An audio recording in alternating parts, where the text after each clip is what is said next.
Hi everyone, तर आज मी केला होता डांगरचा हलवा. ती रेसिपी शेअर करण्याआधी तिनं मी खूप गोड अशी वस्तू घेतलेली ती म्हणजे कढई.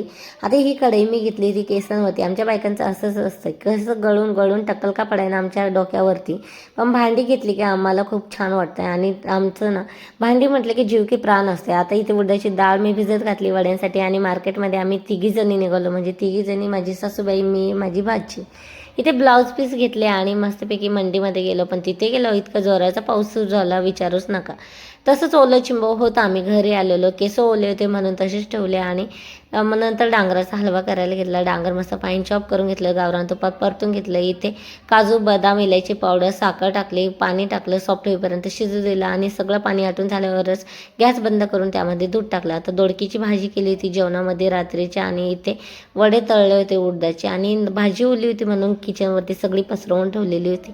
चला भाजीची दुकान परत मांडली होती आणि आता इथे झोपायला चालले. भेटूया नेक्स्ट व्लॉगमध्ये. तोपर्यंत बाय.